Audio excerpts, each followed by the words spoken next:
Hello everyone and welcome back to my channel. I hope you're all well. So in this video we are going to be reviewing all 3 seasons of Legion, the TV show. Now Legion, the TV show has got to be one of the most bizarre shows that I have ever seen, but it is strangely incredibly captivating because the central character is really interesting, the whole world of Legion is really interesting, and the really interesting psychology elements that they kind of teach in each of the different episodes are incredibly captivating. Now, Legion is based on the X-Men character David Haller, who is Xavier's estranged son, but because of the fact that he has multiple personality disorder, he is known as an Omega mutant, which means he is incredibly powerful, and each of his different multiple personalities each have their own power, which kind of makes Legion as a character just incredibly powerful, and as such make him a really interesting character to have a whole TV show based around. Now the first 2 seasons of Legion are really introductory in terms of the whole world or the different characters, kind of a good and evil battle, but the 3rd season really does supercharge into a typical X-Men movie type storyline. Now I am going to break all 3 seasons down in the traditional format in this video review. Now, like I just said, I will be reviewing seasons 1, 2 and 3 one by one in the different sections within this video review. So if you haven't seen seasons 1, 2 and 3, then definitely check them out before continuing with this video, as there will be spoilers ahead. Now with that being said, I really enjoyed the first season of Legion because I felt like it was really interesting in terms of how they were introducing all of the different characters and the different worlds. And one thing I found incredibly interesting about not just the first season but the entire show of Legion was the fact that they had one bad, which is Amal Farooq, aka the Shadow King, pretty much being the enemy throughout all 3 seasons, every single episode of Legion. Now that really hasn't been done before. If you compare it to another show, let's say Charmed for example, where they have a different enemy, a different kind of demon in each episode, kind of a different bad for each week, as some people say, whereas Legion completely flips that idea on its head and has the same enemy throughout the entire 3-season arc. And that's really interesting because you really get to understand kind of the protagonist, the antagonist of the different seasons, and you would think that this concept would get really boring really fast, but it just means that it's really rich in characters, and it just means that the show needs to work even harder to kind of keep your attention throughout. Now there are some boring bits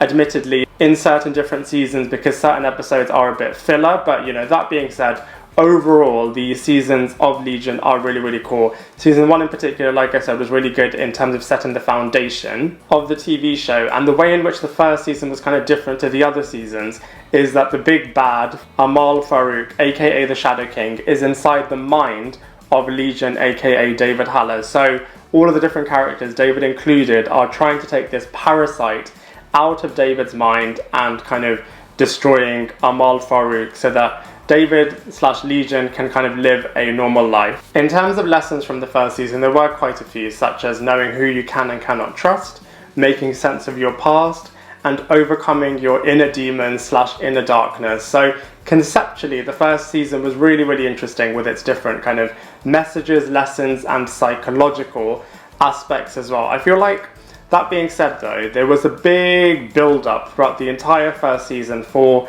this big crescendo moment where the characters are going to remove the Shadow King and the parasite from David's mind. But I feel like that aspect of the first season was incredibly rushed and just meant that it was a little bit anticlimactic in terms of all of the build-up that they had done throughout the first season. The second season's overall plot storyline was a race against time storyline with David Haller/Legion and his team kind of being on one side and Amal Farooq being on the other side, being in a new body this time, and the race against time is to try and find Amal Farooq's body, the good guys wanting to destroy it, and Amal Farooq, the evil side, wanting to return to his old body. So it's a really interesting kind of race against time storyline, a little bit like The Mummy Returns, kind of from a storyline setup point of view. In fact, some moments were even set in Egypt, so it was a really interesting nod to The Mummy Returns storyline. So conceptually, the storyline of the second season was really, really interesting. However, there were a lot of filler episodes in terms of being back in the mental asylum,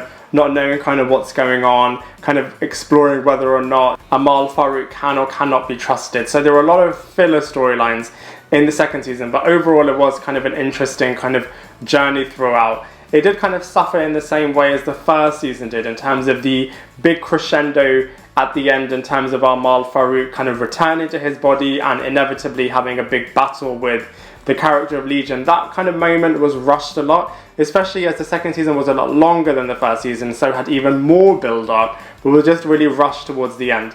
That said though, the final moments of the second season were just jaw-dropping as they completely flipped David Haller's world completely upside down in terms of the characters that he trusted totally betraying him, and kind of in a very similar vein to the Winter Soldier, where everything that Captain America thought he knew was completely flipped on its head. So this kind of happens to Legion in the second season and kind of really introduces the dark and evil side to his character. The third and final season of Legion is an all-and-out war between David and his kind of new team against his old team and Amal Farooq. So the dynamics are completely different in the third and final season, and are just really interesting in terms of both sides just completely hating each other and just kind of wanting to destroy each other. That said, there are two new elements in the third and final season as well. So the first one is that time travel is now truly explored in its fullest in the third and final season, with a brand new character being all about time travel. So that's really, really interesting. As well as that, we finally see Xavier in the whole world of Legion, and you kind of understand his new backstory that we haven't really seen in the movies or TV shows before this. So that was really, really interesting. Legion and Xavier kind of meeting and teaming up together being a really, really interesting way to kind of close the third and final season of Legion. Like I said before, the third and final season does kind of feel a lot more authentically X-Men, as well as it's kind of like an all-and-out war. There are kind of loads of different sides, there's different powers being really explored. Kind of the X-Men history is being really rich and explored as well in this third and final season. So it's a really interesting and nice season. It's definitely my favourite season as well. So I really, really enjoyed the third and final season, more so than the first two seasons of the TV show. I was a little bit disappointed by the ending in terms of none of it really happening, everything being erased and kind of restarted. I wish there was a fourth season though, because I really want to see what would happen next in terms of Xavier not kind of leaving Legion to be adopted and kind of setting up the X-Men. Have they kind of flipped that? Is everything going to be really different now? It would have been really interesting to kind of see where this new path would have led the storyline to. Would everything still inevitably happen, or is everything going to be completely different now that it seems that Xavier is going to be raising Legion up as his proper son? So that would have really been interesting as a device if they had continued, seeing what would have happened in a potential fourth season. But that said, now that mutants are in the MCU, I hope they kind of bring these characters and these actors and these storylines back, as there is such rich territory for them to go down. Now let's look at all of the different characters and actors in Legion, the TV show. So let's start with Dan Stevens, who plays David Haller / Legion. Now Dan Stevens brilliantly plays this character. He really should be winning awards for his performance as Legion, as it's incredibly captivating. And he just plays all of the different aspects of this character so brilliantly, from his kind of crazy side to his kind of innocent, humorous side. All of the different multiple personalities within this character, he brilliantly plays Legion as a central kind of figure, and as he's in a substantial amount of scenes as this character, he really needed to up his game and be so versatile with this character. I'm sure he really enjoyed playing it, but from an audience point of view, he brilliantly played this character. I would have liked to have seen more from his kind of multiple personality sides in terms of the writing, not in terms of the performance, because part of the character was only really explored in the final season, and even then it wasn't truly explored. I know they probably are wanting to see this TV show as more of a history into his character before kind of really exploring all of those parts to him, but I just would have wanted more in terms of the multiple personality side of this character. We then have Rachel Keller, who plays Sydney / Sid, and she is a mutant, and whenever she touches someone, she switches places with them. So because of this, she is a pretty reserved character, and she does have a romantic storyline with David's character throughout the first 2 seasons. At the end of the second season, she completely flips on David, and throughout the entire third season, she's pretty much David's enemy, apart from a final moment at the end of the final season. But I don't know, I just felt like this was really out of her character in terms of what they had built towards the first 2 seasons. So her actions were really out of character. But that said, when I was reading up about why potentially she might have done this, a lot of people have said that the first 2 seasons were David's perception on reality, and because of his multiple personality disorder, he is not a trustworthy kind of narrator, as it might just have been one personality's perspective, whereas the actual reality was very different. So because of this, maybe his treatment towards his character might have been justified in terms of why she is behaving the way she is in the third season. But I just felt like what they did with her character towards the end of the second season and in the third and final season was just a little bit out of character in terms of what they had developed in the first 2 seasons. We then have the character of Amal Farooq / the Shadow King, and like I said before, he is the enemy in pretty much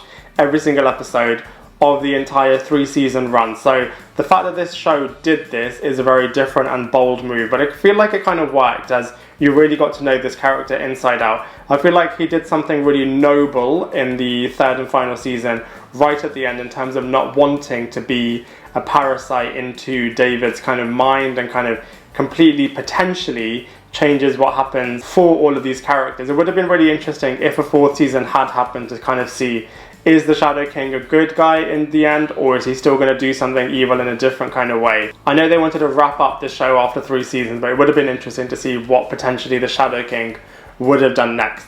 The character of Charles Xavier is really, really interesting in this TV show as well, as you can kind of see a lot more about his history and kind of what happened to him before he kind of met up with the rest of the X-Men and kind of formulated this entire team. And in terms of all of the different movies, you never really get to see this character interact with Legion.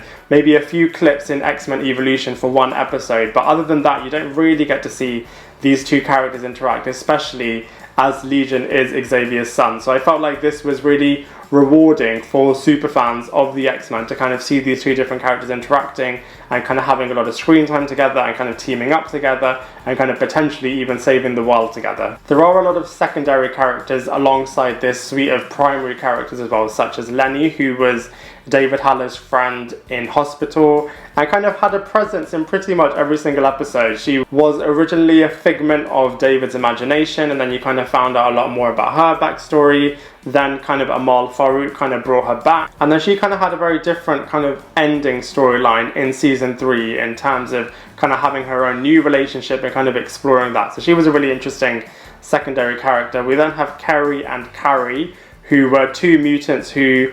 Kerry was the female kind of battler, sword fighter that kind of lived inside the scientist Carrie's body, who was the mastermind behind a lot of the plans that all of the different characters went on throughout the 3 seasons from a science point of view. We then have Patonymy, who's just another character that can kind of go into people's minds and kind of explore their past. I feel like he was more of a character that was just necessary in the first season to kind of explore David's mind. He didn't really do too much after that. We then have Melanie. Melanie was an incredibly interesting character in the first season, as she was helping David understand this kind of mutant human world and kind of took Xavier's place in terms of kind of being a sage of wisdom. So I really wish that they would have explored her character a lot more in the second and third season, because she was so interesting in the first season. I feel like in the second season she was so wasted, as she was just really disappointed that her husband was not coming back and was just kind of in a bit of a drunken spiral mess. And then in the third season